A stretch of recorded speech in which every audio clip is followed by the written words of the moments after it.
Good morning, students. So, I hope you all are good. We are starting again. We are starting our chapter number 10. Our chapter name is Respiration in Organism. Respiration in Organism हम इस chapter में cover करेंगे कि organism किस तरीके से respire करते हैं, ब्रीथ करते हैं, इनहेल, एक्सहेल, क्या इनहेल करते हैं, क्या एक्सहेल करते हैं, वो इस चैप्टर में हम लोग कवर। चैप्टर स्टार्ट करने से पहले we will discuss about what is respiration. Respiration क्या होता है हमारा, जैसे मैं आपको एक सिंपल लैंग्वेज में बता दूं। रेस्पिरेशन दैट मीन्स सांस लेना और सांस को छोड़ना।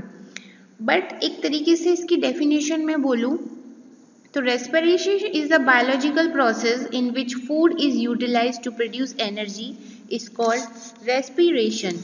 दैट मीन्स ये एक बायोलॉजिकल प्रोसेस है जिसमें हम जो भी फूड को यूटिलाइज करते हैं, हम जानते हैं हम फूड जो भी हम इनटेक करते हैं वो एनर्जी के रूप में कन्वर्ट हो जाता है, हमारी बॉडी को एनर्जी चाहिए होती है।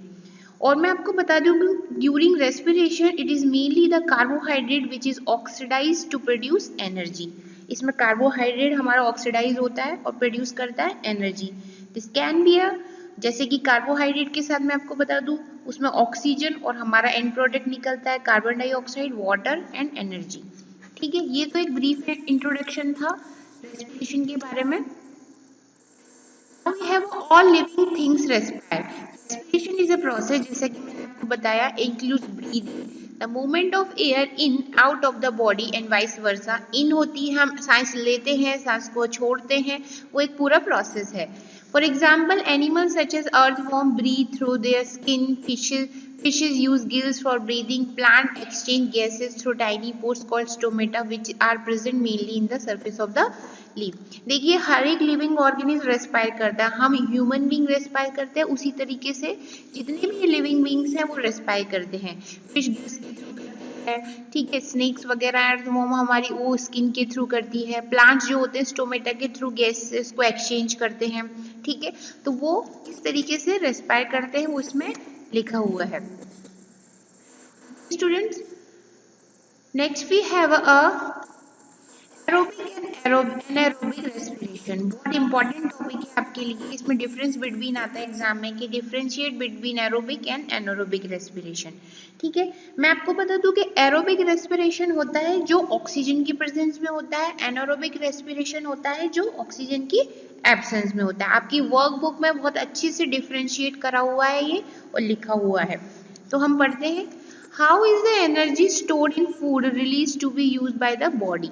ठीक है, जो हमारी बॉडी में एनर्जी जो स्टोर है, जो हमें फूड के थ्रू मिलती है, वो किस तरीके से बॉडी में यूज होती है।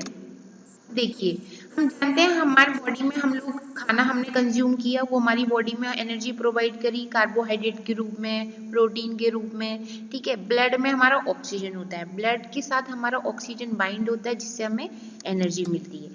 ठीक है, know that of breathing we take air, oxygen is taken in while carbon dioxide released, ये आप लोग जानते हैं। Oxygen then the circulate to all cells of the body. देखो हमारी बॉडी में जितनी भी सेल्स हैं उनको एक तरीके से एनर्जी चाहिए। एनर्जी क्यों चाहिए? क्योंकि उनको एनर्जेटिक रहने के लिए। ठीक है, तो उनको क्या चाहिए? ऑक्सीजन चाहिए एक तरीके से। फूड फूड फूड चाहिए बॉडी में, मतलब सेल्स भी एक तरीके से भूखी रहती हैं। जैसे हमारी बॉडी में खाना आता है तो वो जो भी सब्सटेंस है, जो भी उनको जरूरत है वो ले लेती है, लाइक ग्लूकोज के रूप में। से हमारा जो ग्लूकोज है वो सेल्स में टूटता है, cells with the help of oxygen. Process in which food broken down in the cells of the release energy is called a cellular respiration. जो प्रोसेस, जिस प्रोसेस में हमारा फूड ब्रेक होता है, टूटता है, और सेल्स को जो चीज चाहिए, मतलब प्रॉपर अमाउंट में जो एनर्जी चाहिए, उसको बोलते हैं सेल्यूलर रेस्पिरेशन। ये दो टाइप के होते हैं, इसमें दिया हुआ है, देखिए। Process in which food is broken, ये मैंने आपको बता दिया। Two type of respiration in the cells, एक होता है एरोबिक रेस्पिरेशन, इसमें दिया हुआ है, while other is absence of it. Two type of respiration takes place in the cell, दो टाइप के रेस्पिरेशन होते हैं सेल्स में। One occur in the presence of oxygen, एक ऑक्सीजन की प्रेजेंस में, while other in absence of it. The process of break down of food glucose, जो food है हमारा जो ग्लूकोज के रूप में टूटता है in the presence of oxygen is called aerobic respiration. It takes place in all organism lead to the production of carbon dioxide. ठीक है, ये एक बहुत अच्छी रिएक्शन दी हुई है, आपकी वर्कबुक में भी दी हुआ है फॉर्मूले के साथ। ग्लूकोज का फॉर्मूला होता है C6H12O6। ग्लूकोज टूटा है कार्बन डाइऑक्साइड में, वाटर में, और एनर्जी उसमें निकलती है। सेकेंड है हमारा एनारोबिक रेस्पिरेशन, जो ऑक्सीजन की एब्सेंस में होता है, उसकी है ग्लूकोज। विदाउट ऑक्सीजन इसमें आपका एल्कोहल और लैक्टिक एसिड प्रोड्यूस होता है, प्लस एनर्जी भी होती है, उसमें कार्बन डाइऑक्साइड भी होता है। ये आपको मैं बता दूं, एनारोबिक रेस्पिरेशन भी इसमें हम दो टाइप के पढ़ेंगे। एक ह्यूमन बॉडी में भी एनारोबिक रेस्पिरेशन होता है, और एक जो हम फर्मेंटेशन और वाइन बियर एल्कोहल में जो प्रोसेस में जो हमारी रिएक्शन होती है, ठीक है, जो हमारी लैक्टोबैसिलस जो हमारा ईस्ट है उसके थ्रू हमारी होती है सैक्रोमाइसिस सेरेवाइसी, उसमें ये रिएक्शन होती है, जिसमें कौन सी ईस्ट यूज करते हैं एल्कोहल वाइन में, वो हम इसमें कवर करेंगे। हमारा दोनों के बीच में डिफरेंस बिटवीन है, यो आप पढ़ लेना। एरोबिक और एनारोबिक में कोई कंफ्यूजन हो तो हम क्लियर कर सकते हैं, ठीक है। उसका हमारा है एटीपी क्या होता है, ये एडेनोसिन ट्राइफॉस्फेट। एडेनोसिन ट्राइफॉस्फेट जो हमारी ये पूरी रिएक्शन होती है, बड़ी क्लासों में जब आगे साइकिल पढ़ोगे पूरी उसमें कवर करोगे, पर इसकी डेफिनेशन है ATP is a universal unit of energy used in all living cells. It is the basic molecule which meets our energy need in form the later step of glucose oxidation. इतना deep में आपको पढ़ने की जरूरत है नहीं है, आपके सिलेबस में इस टाइप का कुछ है भी नहीं है, सिर्फ आप अपनी वर्कबुक से एरोबिक और एनारोबिक के बीच में difference.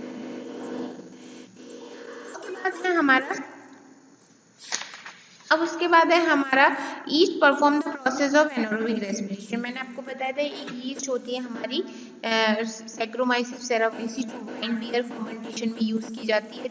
East incomplete breakdown of sugar for a reason that yeast is used in the production of wine and beer. मैंने आपको बताया the anaerobic conversion of sugar to carbon dioxide and alcohol by yeast of fermentation. fermentation की definition ये आपको पता होना चाहिए, exam में आती है जनरली। अब ये yeast के बारे में बताया कि कौन सी yeast होती है, वो क्या क्या मतलब उसके से जरूरत ये है नहीं है। हमारा parts of human respiratory system जो मेन है वो यहाँ से कवर होगा। ये देखिए नेसल कैविटी है, फेरिंग्स है, ट्रैकिया है, लंग्स है, डायफ्राम है। यहाँ से हम सांस लेते हैं, फिर नेसल ट्रैकिया गले में, और लंग्स और डायफ्राम जो नीचे होती है शेप में। एक्सटर्नल नोस्ट्रिल हो गई, लीड टू नेसल पैसेज, वहां से सांस जाती है, फिर नेसल चैम्बर में जाती है, फिर नेसोफेरिंग्स में जाते हुए लैरिंग्स में साउंड बॉक्स होता है, उसके बाद हमारी ये ट्रैकिया में जाती हुई ये आपको इतना पढ़ने की जरूरत नहीं है, सिर्फ इसमें एक फ्लो चार्ट बना हुआ है। ब्रोंचाई में जाती हुई ये हमारे जाती है ब्रोंचिस्ट में, फिर ब्रोंचिस्ट से होते हुए हमारे एल्वियोलाई में, बहुत डीप में दिया हुआ है, बस आप ये देखिए ये वाला डायग्राम, ठीक है। उसके बाद है हमारा process of breathing. Human beings में प्रोसेस कैसे उस तरीके से होती है। The process of breathing involves taking oxygen rich air giving out carbon dioxide rich air. The entire process occurs because of action of various organs of respiratory system. We all let that we know taking air through a nostril, हम जानते हैं nostril के through हम सांस लेते हैं। When we breathe in, air pass through a nostril into nasal cavity. nostril के through हम सांस लेते हैं तो फिर वो हमारी nasal cavity में जाती है oxygen, air then reaches lungs में जाती है, फिर वो next step होता है lungs में, which are located in the chest cavity। ये देखिए आप, ये होती है हमारी चेस्ट कैविटी, इधर जाती है। फिर उसके बाद है हमारा चेस्ट कैविटी में जाने के बाद actual mechanism of breathing involve the movement of rib cage and the diaphragm. जो एक्चुअल मूवमेंट होता है पूरा सिस्टमैटिक, जिस तरीके से सांस अंदर गई, ठीक है, कैसे वो एक्सटेंड होता है, फिर डायफ्राम कैसे फिर वो रिलीज करता है सांस को, रिब केज एंड डायफ्राम में होता है, which are located around and the base of the chest. Okay, ये देखिए यहाँ से हमारी एयर गई, एयर डाउन हुई, रिब्स मूव्स आउट। जनरली हम सांस लेके देख रहे हैं इस प्रोसेस में, जैसे ही हम जोर से सांस लेते हैं तो हमारे रिब्स, हमारे डायफ्राम हमारा नीचे जाता है और हमारे रिब्स फूल जाते हैं, और एयर को जब हम बाहर निकालते हैं रिब्स अपनी नॉर्मल कंडीशन में आते हैं और डायफ्राम मूव्स बैक। आप सांस लेके देखिए, जोर से सांस लीजिए तो हमारा डायफ्राम फूल जाता है और हमारे रिब्स फूल जाते हैं और डायफ्राम हमारा नीचे हो जाता है। और जब हम सांस को रिलीज करते हैं हमारा जो रिब्स है बैक अपनी पोजीशन में आ जाते हैं, ठीक है, और डायफ्राम हमारा वापस से पीछे चला जाता है। देखिए ये मूवमेंट रहता है इसका, यहाँ से ये मूवमेंट रहता है, ये देखिए यहाँ से ये मूवमेंट रहता है और डायफ्राम मूव्स बैक, यहाँ से ये मूवमेंट रहता है, ठीक है। उसके बाद है हमारा ब्रीदिंग, यही जो मैंने बताया इनहेलेशन एक्सहेलेशन। इनहेल मतलब लेना सांस, एक्सहेलेशन बाहर निकालना। During inhalation the diaphragm moves down and ribs moves up and down, thereby increase the space in the chest cavity. This lead to the movement of air inside the lungs. Exhalation, the diaphragm moves to former position, वापस उसी position में आ जाता है, and the ribs moves downward and inward, thereby reducing the size of the chest cavity. The lead to movement of air out and the lung. जैसे मैंने आपको बताया कि सांस लिया तो हमारे रिब्स फूल गए और डायफ्राम हमारा नीचे आ गया, और सांस को जब छोड़ा तो रिब्स अपनी वही पोजीशन में आ गए और डायफ्राम हमारा वापस वहीं चला गया। तो अमीबा में रेस्पिरेशन कैसे होता है? Amoeba respire by the process of diffusion through body surface, ठीक है। रेस्पिरेशन इन अलग अलग एनिमल्स में लिखा हुआ है आपके में क्या होता है, ये देखिए ये लैंड एनिमल्स में ये कॉकरोच का है, हाँ ट्रैकिया के थ्रू होता है लैंड एनिमल में। Organism such as elephant, lion, cogs, frog, birds like the human beings. How do organism such cockroach earthworm breathe? Do they have breathing organs like the human? Do they have structure of breathing? ये आपको दिया हुआ है, इसमें पढ़िए। Cockroach small opening of the lateral side, उसकी side में ये देखिए ये होती हैं, ये ट्रैकिया होते हैं कॉकरोच में। These opening called the spiracles, जो openings होती हैं spiracles होती हैं, ठीक है। Oxygen rich air enter in the body, और स्पाइरकल्स के थ्रू ऑक्सीजन उसकी बॉडी में एंटर करती है। Spiracles are connect to network of the called trachea, जो ट्यूब्स के साथ कनेक्टेड होते हैं ट्रैकिया होते हैं, which are present all over its body. Oxygen then enter into trachea from where it diffuse, मतलब निकालना, रिलीज करना इनटू द सेल्स। हमारी बॉडी में रिब्स और जो डायफ्राम वाला मैंने इनहेलेशन एक्सहेलेशन बताया, ऐसी कॉकरोच के केस में होता है। Carbon dioxide follow the reverse path where in the carbon dioxide in the cells of the body first enter trachea then leaves to the body through the spiracles. Blood of cockroach known as haemophilic haemolymph, haemolymph बोलते हैं blood of cockroach. Haemo मतलब कि हमारा blood से related haemoglobin, haemolymph involve in exchange of gases between cell. Haemolymph का बहुत बड़ा role है कॉकरोच में ब्लड सर्कुलेशन के लिए, ठीक है, ऑक्सीजन की सर्कुलेशन के लिए वो एक्सचेंज करते हैं सेल्स में। अर्थवर्म के केस में क्या होता है, अर्थवर्म भी स्किन के थ्रू करती है। The skin earthworm moist and slimy होती है, हम जानते हैं। Gases directly diffuse into tissue and the skin, ठीक है। इसके बाद है हमारा डू यू थिंक प्लांट भी रेस्पायर करते हैं? हम फोटोसिंथेसिस में बहुत अच्छे से प्रोसेस पढ़ चुके हैं। स्टोमेटा होते हैं, टाइनी पोर्स से होते हैं, तो उसमें इस गैसेस का एक्सचेंज होता है पूरा process. Just like other organism plant too respire through a tiny pore surface leaves are called stomata.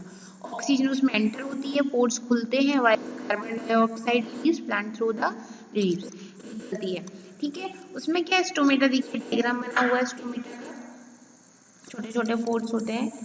इसके बाद हमारा roots of plants also expire they do so taking the oxygen from the air into the soil process of the diffusion. The oxygen taken in the carbon dioxide moves out help of diffusion.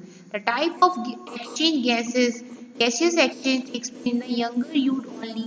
मैंने आपको बताया कि जितने भी हमारे plants होते हैं roots के थ्रू सारे मिनरल्स, एयर, एटमॉस्फेयर के थ्रू लेते हैं, ठीक है, और गैसेस को एक्सचेंज करते हैं पूरे रूट के थ्रू पूरे प्लांट में। The exchange of gases lentils बोलते हैं इनको।